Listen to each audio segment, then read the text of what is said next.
Hello, beautiful people all over the world. Yeah, my name is Princess. I see you all do. Yes, I just woke up now to say congratulations to our father. Our father, Baba Jagabon.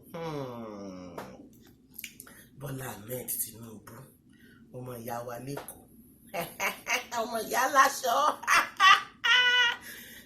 Ọkọ sísá wa. Bàbá kí lorúkọ ọmọ àǹtí àgbà yẹn, bàbá Fọláṣadé. Yes. Oh, you know what? Inú mi dùn because tí Olúwa bá sọ̀rọ̀ kò jẹ́ sọ pé òun ò sọ bẹ́ẹ̀ mọ́. Tí Olúwa bá ní bẹ́ẹ̀ ni ẹ̀dá kan lè sọ pé bẹ́ẹ̀ kọ́. Ló mú mi dídìde sìn pé Olúwa mo dúpẹ́ pé o bá mi sọ̀rọ̀, ó rí bẹ́ẹ̀, ó dẹ̀ ṣe bẹ́ẹ̀. Ó dẹ̀ tún dúpẹ́ lọ́wọ́ àwọn bàbá mi láti Èkìtì kété. Nítèkìtì bá tọwọ́ bọ̀ bí Ọlọ́run tọwọ́ bọ̀ ni because àwọn àgbà náà máa ń mọ tọmọdé bá ń gégi nínú igbó, àgbà ló máa ń mọ ibi tó máa ṣe kí ni tó máa ń wó sí. Àgbà ló máa mọ ibi tó máa wó sí, ibi kan ọmọ yẹn á kàn máa gé lọ ní àgbà ló máa ní dúró ibi ló máa wó sí, kọjá sápá bí. Gẹ́gẹ́ bẹ́ẹ̀ ni nǹkan tó ṣàdẹ̀ dúpẹ́ lọ bàbá wa Ọọ̀ni of Ifẹ̀. Wa great grand àdìmúlẹ̀ of ilẹ̀ gbogbo àgbáyé náà ti fún Yorùbá. Ẹ ṣe ẹkúṣẹ́ ẹkú ètò ẹkú pé kó má bàjẹ́. Àwọn bàbá mi Oore Ọ̀tàn, bàbá mi Ọọ̀ni Ewí, bàbá mi Ajérò àti bẹ́ẹ̀ lẹ́lẹ́kọ̀ọ́ léwo rẹ gbogbo wọn pátápátá. Mo dúpẹ́ lọ́wọ́ yín pé ṣé tẹ̀rọ mi mo jẹ́ ó dẹ̀ rí bẹ́ẹ̀, ó dẹ̀ ṣe bẹ́ẹ̀. Torí mo gbọ́ pé wọ́n ní gbogbo ìbò tó wà lẹ́kìtì wọ́n lẹ́yọ kan péré báyìí èèyàn kan tó yàtọ̀. Bẹ́ẹ̀ ni Èkìtì ló ń jẹ́ bẹ́ẹ̀. Èkìtì ló ń jẹ́ bẹ́ẹ̀. Àwa ni àwọn bàbá àwọn màmá mi, àwọn bàbá Fẹ́lọlá gbogbo wọn, all of them. I say congratulations to you because now our road is open to Ekiti Kete. Orire is open to our Ekiti Kete. Iléeṣẹ́ ńlá gangan is open to our Ekiti Kete. I'm so happy. Wọ́n ní tí tá bá ń gbàdúrà tọ́lọ́run bá ń gbọ́, máa ń jẹ́ kí inú èèyàn dùn. Yẹn la fi mọ ọmọ Ọlọ́run, yẹn la fi mọ ọmọ Ọlọ́run, yẹn la fi mọ ọmọ bàbá gọ̀dì. Ọmọ Ọ̀ṣọ́fà gidi. Yes, Ọ̀ṣọ́fà ní ká pàṣẹ. Àbíkọ́ tó bó sọ kótó lọ, ó ní ẹ pàṣẹ, ó lọ máa láṣẹ ní ẹ pàṣẹ, ká dẹ pàṣẹ, bàbá dẹ gbọ́, kò sẹ́ni tí ò lè ṣe. Bàbá lòun ti dáríjì wọn, ní káwa náà ká gbàdúrà, ó láwa fúnra wa ní ká tún gbàdúrà pé káwọn tó tún kù kan yọnu. Ìyẹn ni mo ṣe kọ́kọ́ dárúkọ àwọn ènìyàn, kì í ṣe pé bóyá àwọn Èkìtì ló ń bínú, èrò pọ̀ tó ń bínú, ṣùgbọ́n a dúpẹ́ pé ẹ túwọ́ at last, pé inú yín dùn at last. Inú yín dùn at last. Ẹ rí i pé gbogbo nǹkan tí ò tó ló máa ṣẹ́kù náà. Everybody á jẹ́ bí mo tún ṣe sọ nínú fídíò mi eléyìí tí mo ní Princess of Ekiti Kete. Yes, the good news is Baba Tinubu is what? He's getting it. Baba is getting it. Baba is going to answer. Yes, that's what God told me. Mi ò dídé jáde kí n wá sọ. Mi ò dídé jáde síta kí n wá sọ. That was 2 days ago. Mo rí pé nígbà tí wọ́n di ìbò yẹn, mo rí pé bàbá dúró, wọ́n mú àsíá yẹn dání, ó dẹ̀ ń wọlé. Wọ́n á gbójú sókè níbi tí mo wà. Mo ní bàbá ẹgbẹ́ yìí lẹ sọ fún mi ní kí n jáde pé bàbá máa wọ́n ìké owó tó láṣíá tó wọlé. Ní àwọn nǹkan àwọn èèyàn wà lábẹ́ àsíá yẹn tó ń fà wọlé nínú rẹ̀. Kí lára tó fẹ́ ṣe báyìí bàbá ní orí àdìdè máa gbàdúrà. That was 3 AM. Mo dìde, mo jókòó, mo bẹ̀rẹ̀ sí ní gbàdúrà. Mo ṣe fídíò kan gbà pé ẹ̀yin èèyàn ẹjọ́ ẹ fà sí alẹ́. mo nílé yìí fẹ́ spiritual eléyìí èèyàn ò lè máa sọ léyìí síta mo delete fídíò ọkọ̀ jókòó ni mo ní Olúwa ó yá báwa wọ̀ wọ́n nínú báwa kó sí wọn nínú Olúwa ṣé o banilálejò wa ń kò lulẹ̀ àjẹ owó sókò kẹ̀ǹbẹ̀rẹ̀ bí ìjà alápá ibi ẹ̀ sá sí onílé káyàkáyó ogun ọ̀run o ogun ọ̀run o ogun ọ̀run o ogun ọ̀run o ẹ ṣé mo dúpẹ́ ẹ ṣé mo dúpẹ́ ẹ ṣé mo dúpẹ́ mo yìn ín lógo mo dúpẹ́ mo dẹ̀ dúpẹ́ lọ́wọ́ gbogbo àwọn bàbá ọba pátápátá bẹ̀rẹ̀ látòrí bàbá wa Ọọ̀ni pátápátá lọ sí bàbá Èkìtì lọ sí bàbá Ọ̀yọ́ lọ sí bàbá Ọ̀ṣun lọ sí bàbá Kwara lọ sí bàbá Oǹdó lọ sí bàbá Ẹdó all of them pátá àti congratulate àti bàbá Haúsá gbogbo wọn Dangote all of them àti bàbá ilẹ̀ Ìgbò gbogbo yín congratulations àdúpẹ́ pé a fi àdàgbà ọ̀rọ̀ wa a fi tì síbi tó dára ẹ̀yin náà rí mọ̀ pé ìyàtọ̀ máa wà ń sìn gbogbo wa ẹ ṣé mo dúpẹ́ torí mi ní ṣàì má dúpẹ́ lọ́wọ́ àwọn náà inú ò ní sọ pé inú èèyàn kan ò dùn sí inú gbogbo wa náà ló dùn sí bẹ̀tẹ̀ àwọn top àwọn gbòǹgbò ni mo ti kọ́kọ́ dúpẹ́ lọ́wọ́ yẹn yes àwọn ló ní yes ojú ọ̀nà ni ẹ jẹ́ ká máa lọ torí tí bàbá bá ti mọ́ ọmọ ò ní ṣìnà yes I really say congratulations to all of you daddy congratulations bàbá Tinubu náà congrats because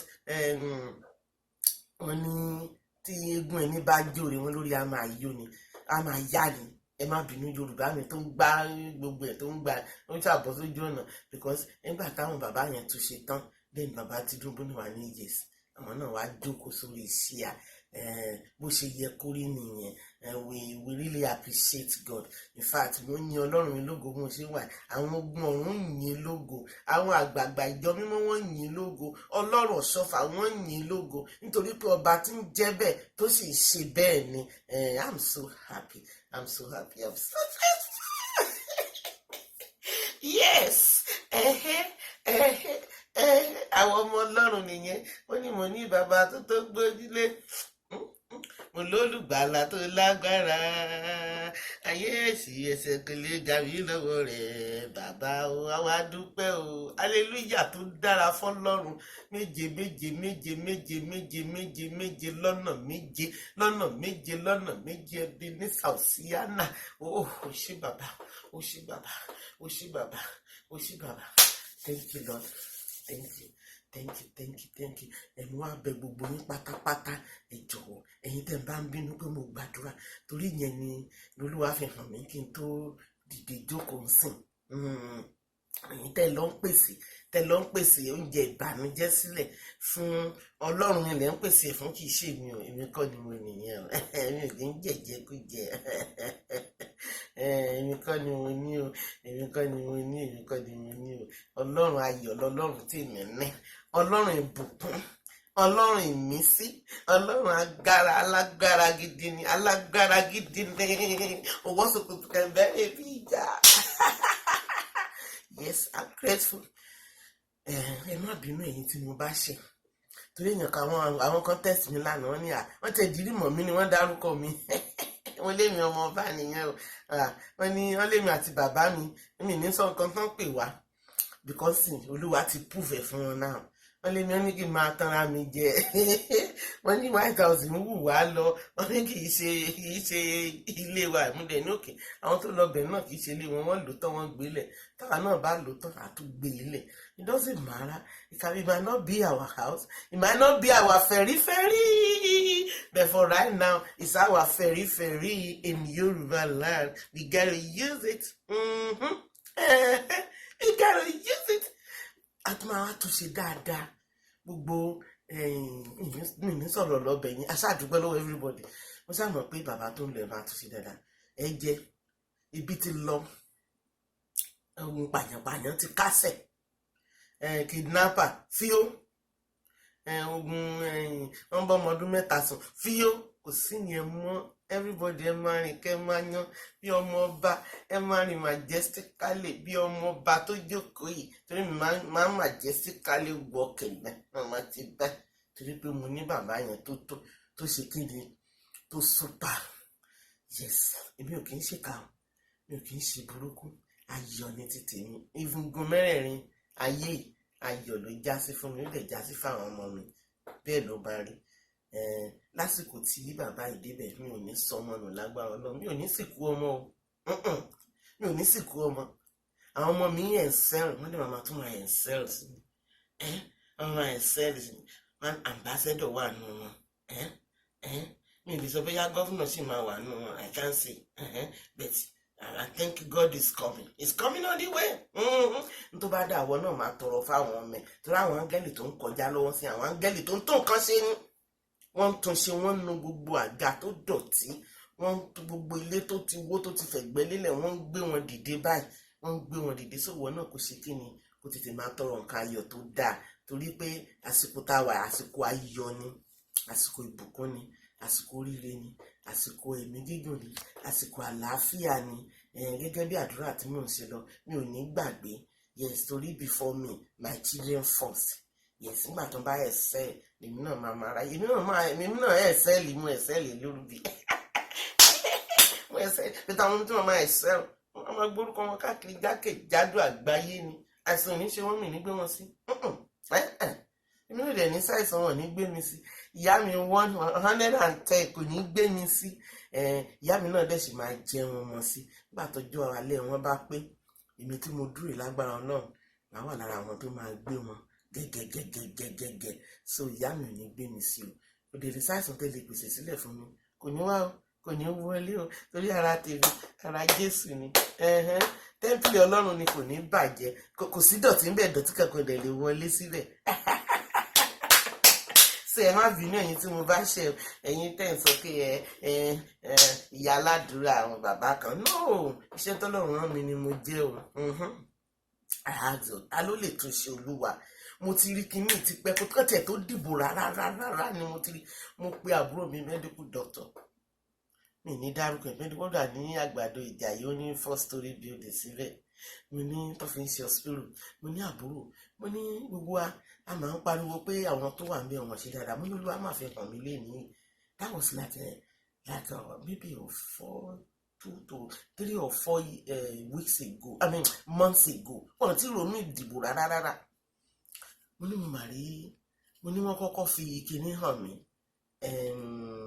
ọmọ Abíọ́lá, ìyẹn ọmọ ọkùnrin yẹn. Mo ní wọ́n fi hàn mí pé bóyá òun ló máa ṣe president, pé ṣùgbọ́n Jagabon ni. Níta ló jẹ́ Jagabon, mo ní ọmọ bàbá Tinubu, bàbá lẹ́kọ̀ọ́. Mo ní bàbá yẹn mo rí lórí àga o, mo níbẹ̀ tí mo rí máa yẹn lẹ́gbẹ̀ẹ́ wọn tó wà nígbà bá rí pé ẹni yẹn bí yá sẹ́kọ̀ndì lọ́wọ́ rẹ̀ bá ní mo ní mo rí lẹ́gbẹ̀ẹ́ wọn. Mo níbẹ̀ tí mo rí lórí àga gangan ni bàbá Jagabon.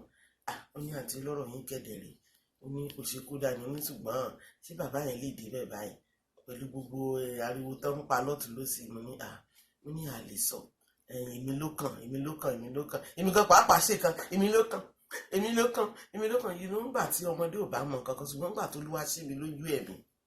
Mo ní bàbá ta ló fẹ́ wọlé gangan sẹ́ẹ̀? Olúwa ní ṣe bóun ti sọ fún ẹ, ó rí arákùnrin yẹn tó jókòó sórí àga. Mo ní arákùnrin bàbá, mo ní ooo. So inú mi dùn, Olúwa ṣeun. Ibi tó lọ́wọ́ bá lòun lọ, ẹ̀dá kan ò lè mú padà.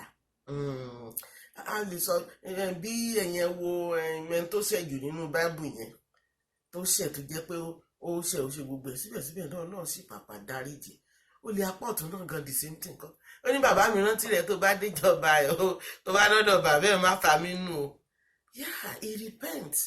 Bàbá ní kẹ́ dáríjì wá, àwọn bàbá Máyégún náà ní ká dáríjì wọn, èmi náà dẹ̀ wò pé okay, ká dáríjì wọn. So that's why I went on my knee and the Father answered my prayer. Thank you God, I love you, always be with me, never leave me alone. Mo mọ̀ pé nǹkan tí mo ṣe ń sìn, oríṣiríṣi ọwọ́ máa wá, wọ́n máa gbẹ́sẹ̀, wọ́n máa gbójú, ṣùgbọ́n ìwọ lọ́ba tí ń gbani, ìwọ lọ́ba tí ń lani. Òrọ́ wọn níṣẹ́ fàyàtì, ẹrù ọkọ̀ Fáráò, kábíyèsí o, òwọlé tẹ̀rù, abáyàn lálejò á tún wá nǹkan tó nílé máa jẹ. Tán bá ti ń wọlé ṣáà máa bá mi wá nǹkan tó máa jẹ fún wọn. Kì í ṣe jà o, kì í ṣe anything ló lè wá fún wọn. Èmi ò ń báyàn jà ń tì ní, ṣùgbọ́n tó bá wá mi wá, anything ni bàbá mi lè pèsè fún ẹ bó bá ṣe wá ló ṣe máa gbé fún ẹ, bó bá wá ní ọ̀rọ̀ á gbé fún ẹ, bó bá dẹ̀ wá ní ó fẹ́ ṣe tithing kò sí wàhálà. Àwọn bàbá mi náà ó dàbí pé tithing wọ́n tiẹ̀ tí wá ju tithing lọ, àwọn ogun ọ̀run ló ń jẹ́ bẹ́ẹ̀. Tó bá sọ̀kalẹ̀ you will pick race, ó tiẹ̀ ní pick race kẹ̀ ó ní mọ́bí tó máa gbà, sójú wíńdò ló gbà wọlé ni, sẹ́nu ọ̀nà ló gbà wọlé ní, àbárò ògiri ló gbà borí ceiling. Forget about that. I got it behind me. It's almighty. Àbáwọ̀sẹ̀fà ní Ọlọ́run kan ṣoṣo tí kò pé méjì.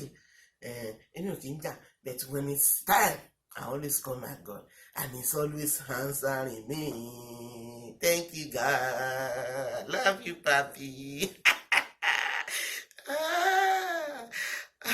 Wọ́n ló rán mi níṣẹ́ tó lè fàyà tí o, má fi mí sílẹ̀ o, má fi mí sílẹ̀ o, má fi mí sílẹ̀ o, má fa àwọn ọmọ mi sílẹ̀ anywhere they are. Fọ́dí náà yí wọn ká, ọwọ́ ńlá ni, ọwọ́ ńlá sọ̀rọ̀ ni, ọwọ́ ni pàpà kò bu ayé mọ́lẹ̀. Ó yá gbé sórí ọmọ mi, gbé sí mi lórí, àràǹdì mi, gbogbo ẹ̀yin tẹ̀ ń gbóhùn mi pátápátá mo fẹ́ gbàdúrà fún wọn.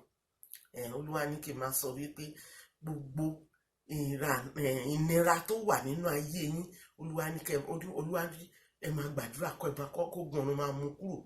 Gbogbo àìríjẹ, àìríná, àìrílò, ìdààmú, ẹkún, ọ̀fọ̀, òṣè, àṣetì, àmúbọ́, àgbàná, àjálù, àrélù, ní gbogbo ibikíbi tó wù kó lè wà ní gbogbo ayé, ní gbogbo ayé mi ọ̀run kó ṣe kí ni, kó bá wa palẹ̀ mọ́, àlàáfíà kò tó wọ lọ́wọ́. Ìjọba tó débẹ̀ lágbára Ọlọ́run aṣojú ẹ̀mí gbogbo àwọn onífẹ́ ní kọ́kọ́ sàwátì. Ṣé wọn kó mò ń sọ kínní yẹn, èmi kọ́ ni mò ń sọ, ogun ọ̀run ló ń sọ. Ó nífẹ̀ẹ́ ni wọ́n nífẹ̀ẹ́ ẹnì kankan ṣe kí ni, wọ́n nífẹ̀ẹ́ ẹnì kankan ṣàwátì. Àdúpẹ́ Olúwa nítorí pé ó gbọ́ àdúrà wa, àdúpẹ́ Ọlọ́run nítorí pé ó bá wa ṣe, àdúpẹ́ àwímọ́ yẹ nítorí ó mú adélẹ̀ ìlérí. Thank you Lord. You know I always kiss you, Daddy. Thank you so much. Thank you. And you must do it because kẹ́ máa jẹ, kẹ́ máa mú lókù, kẹ́ máa yọ gbàlàgbàlà bí ìrònú ṣúgà ni. Gbogbo bọ́dà àwọn yẹn náà máa ṣí, ajé àṣùwà ẹlòmíì pa máa fàpò ráìsì gan orí ní stage tàdé. Go and write it down. I said it. You will not hungry for one day. Gbogbo nǹkan tẹ́ bá ń lé pátápátá báyìí ló máa tẹ̀yìn lọ́wọ́. Bẹ́ẹ̀ ló gùn ọ̀hún sọ, bẹ́ẹ̀ ló máa rí. Ṣùgbọ́n ìwọ tó bá ń ṣèkà, bá mi rọra máa mú kúrò díẹ̀díẹ̀, because ẹni bá ń fẹ́ dáadáa lọ́dọ̀ Ọlọ́run kò gbọ́dọ̀ máa ṣèkà. O gbọ́dọ̀ máa wo ọmọ ọlọ́mọ kó máa ṣépè fún. O gbọ́dọ̀ máa wo ìyàwó níyàwó kó lọ máa ra gabú ẹ̀ ní kọ́nà. Ìyàwó títẹ tọ́lọ́run fún ẹ̀ nìkan náà ni kó mú tira, because àwọn nǹkan bẹ́ẹ̀ yẹn dọ̀tí ní níwájú Ọlọ́run. Kò fẹ́ mímọ́ báyìí ló máa ń fẹ́ kí nǹkan ẹ̀ máa rí. Tó bá ti rìn lọ́nà òun mọ́, tó dẹ̀ ti jẹ́ kí n fún ẹ mọ́, tó ní grudges téèyàn kankan, téèyàn kan bá bẹ́ẹ̀ jà, rẹ́rìn-ín, ọ̀rọ̀ àwọ̀ ẹ̀fẹ̀ máa lọ. Kò sí nǹkan tó lè ṣe sí. Mo fẹ́ sọ fún ẹ pé o ò lè ṣe ewúrẹ́ o. Èèrà tó wà nílẹ̀ yẹn ò lè dára rárá. So má dẹ̀ jẹ́ kí ẹ̀mí kankan kó ti ọwọ́ ẹ̀ bọ́. Kan gbé dúpẹ́ lọ́wọ́ Ọlọ́run pé Olúwa mo dúpẹ́, ṣùgbọ́n gbà mí lọ́wọ́ ẹni tó ń lé mi tí mi ò mọ̀. And that is my message to you all, everyone. Thank you so much. I love you. Ẹ̀yin bàbá wa, mi ò tí ì ṣe, mo ṣẹ̀ṣẹ̀ máa ṣe kíní titi yín ni, fídíò titi yín, bàbá jàkàbọ̀n. Mo ṣe máa ṣe fídíò titi yín ni, torí pé àwọn tó tì yín lẹ́yìn gbogbo tó Olúwa rán níṣẹ́, àwọn ni wọ́n kọ́ dúpẹ́ lọ́wọ́ wọn yẹn. Ṣùgbọ́n fídíò titi yín ń bọ̀ lọ́nà tí máa ti kí yín dáadáa. Tẹ́ bá ṣáà ti dé Aso Rock gẹ́gẹ́ bí nǹkan tí Olúwa sọ, wọ́n ní ẹ má gbàgbé àwọn mẹ̀kúnnù. Ní ẹ má gbàgbé wọn. That was the first one tó kọ́kọ́ sọ fún mi, bí kí n má gbàgbé àwọn mẹ̀kúnnù, àwọn tó ń sunkún, tó ń nínú ìkanra, nínú ìnira, wọ́n ń sun ẹkún ebi. Ìyẹn ni number 1. The number 2, àwọn ààbò rẹpẹtẹ. Àmọ́ Ọlọ́run ló ń dáàbò ni o, ṣùgbọ́n Olúwa fẹ́ lò yín. Gbogbo ibi tọ́lọ́run bá fún yín lágbára dé, bàbá ẹ jọ̀ọ́ ẹ bá wa na ọwọ́ débẹ̀ pátápátá. A mọ̀ pé aláàánú ni yín, ṣùgbọ́n ó dàbí pé àánú Ọlọ́run tó fẹ́ pẹ̀lú fún agbára tó fún yín sìn. Àánú yẹn gbọ́dọ̀ pọ̀ gan, kó pọ̀ gan, káwọn èèyàn máa sọ pé àmàdẹ̀mọ̀ pé bó ṣe máa rí nìyí. Àbádẹ̀ ti kúkú gba kámú from beginning, but it's not too bad, because gbogbo àwọn tẹ́rù kó bóyá ó ti ṣẹ̀yìn tẹ́lẹ̀ tó ti ṣe gbogbo wọn pátápátá ti dọmọ yín sìn. mo bẹ̀yìn lórúkọ Ọlọ́run, mo fẹ́ kẹ́ ẹ ṣe bíi bàbá fún gbogbo wa pátápátá. Ọmọ kankan gbọ́dọ̀ sọ pé ebi ń pa mí, I'm hungry. No, no, no, no. We must all eat and eat and eat and belle full. Ká gbogbo àwọn abẹ̀rẹ̀ sí ní yọkù sí kọ́ máa ní everybody má dẹ̀ ti ń lóyún kẹ̀ láìrókùnrin. Oúnjẹ ló ń jẹ bẹ́ẹ̀. Tẹ́mi bá àwọn bàbá yẹn ṣe máa ń yọkù gbẹ̀ngbẹ̀ nígbà yẹn tó máa jókòó síwájú ṣọ́ọ̀bù wọn, tó máa jẹun tán yóò tán wá máa ta yín. Àwọn ìyá lọ́jà náà dì sí nìkan wọ́n máa bẹ̀rẹ̀ sí ní yọkù ní sọ everybody máa bẹ̀rẹ̀ sí ní yọkù ní o. Àwọn area boys kan máa jẹun ní o. Àwọn ọmọ school, oh my God, you know what, actually, I don't want to talk too much. Let me just leave the rest and continue to praise God, because àwọn ọmọ yẹn jẹ́ dandan àwọn school, gbogbo colleges, universities tó ti gbé kọ́gi tí ò lójútùú. Bàbá ẹ máa bá wa wú wọn dìde, they must excel, they must be excel, all of them. Gbogbo àwọn tí ò níṣẹ́ kó ló máa bẹ̀rẹ̀ sí ní lò wọ́n fún yín ni, ó bẹ̀rẹ̀ sí ní máa lò yín fún wọn ni, wọ́n máa bẹ̀rẹ̀ sí ní níṣẹ́. Gbogbo àwọn iléeṣẹ́ tó ti gbẹ́nu kọlẹ̀, gbogbo kó máa bẹ̀rẹ̀ sí ní dìde ni, àwọn tó ti ń ṣiṣẹ́ tẹ́lẹ̀, àwọn tó ti fẹ̀yìntì, àwọn arúgbó, àwọn bí ìyá mi oní 110 nǹkan máa jẹun, kán máa yọkù. Ìyá mi ń jẹun tẹ́lẹ̀ o, kò so ìyẹn òdọ́dọ̀ màmá mi ó ń jẹ Ọlọ́run pèsè ìwọ̀nba agbára tí mo ní. Ìyá mi ń jẹun. Báwọn ìyá kan wà bẹ́ẹ̀ tẹ́ pé wọ́n ti rẹ́ ní béèrè wọn rárá, àwọn nìkan náà wà nínú ilé, bóyá ọmọ wọn ò sí nítòsí ni o, bóyá ọmọ wọn ò rántí wọn ni o. Àsìkò tọ́lọ́run fẹ́ lò yín fún wọn ni, so that kíkíni kógo náà kó lè ṣe kíni kó lè pọ̀ sí. Ẹ rí mọ̀ pé bàbá máa wà òkè, wọ́n máa gbádùn, torí ibi tọ́wọ́ bá Ọlọ́run bá ti nawọ́ sí, ó nawọ́ síbẹ̀ ni. Gbogbo ewé tó bá wọn bẹ́ẹ̀ pàápàá tó bá tẹ̀ ti sọ̀rọ̀ báyìí, gbogbo ẹ̀ ló máa gbórí sókè. Wọ́n máa ṣe kíni, wọ́n máa dìde. Àsìkò tó ọ̀run ẹgbẹ́ wa sókè. Gbogbo wa pátápátá nílẹ̀ Nàìjíríà ẹ ràn wọ́n lọ́wọ́. Kí ni wọ́n á máa dùn? Ewúrẹ́ ò ní sọnù, àgùntàn ò ní sọnù, èèyàn ò ní sọnù, ìyẹn ò tó ríire fún wa.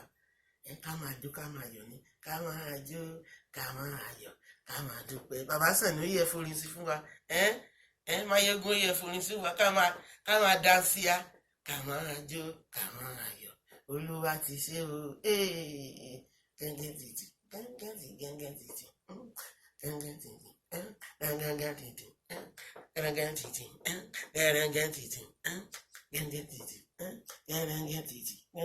Yes, that's what making my buying so money. Today I'm still going back to bed. I just woke up now, but I thank God. Thank God. Mo ṣe gbẹ́ nìyẹn. Ẹ̀yin sisi mi, ẹ̀yin òpèkè, ẹ̀yin mama di mama, ẹ̀yin bàbá di bàbá. All of you, congratulations. Excuse me. Next time, a tún padà wá kí yín dáadáa. Torí a ṣe máa celebrate, a ṣe máa ṣe party, a ṣe wọ́n sì máa Bible tí mo ní wọ́n máa kà fún bàbá. Àti Quran. Ẹ mọ̀ pé inú fídíò mi tí mo ní bàbá tí ń lọ sí wọ́n ti ń lọ sí Aso Rock now. Yes, that's what I saw. And it has come to reality. Wọ́n sì máa kà gbogbo àtúntò bá kà ní àwa náà máa bá wọn jó ń bíbà, a máa bá yín jọ ń bíbà. So Olúwa ṣeun. Thank you all. Very soon we'll be coming home and celebrate together. But not right now. Soon ni mo pé. Bye for now. I love you all. Thank God.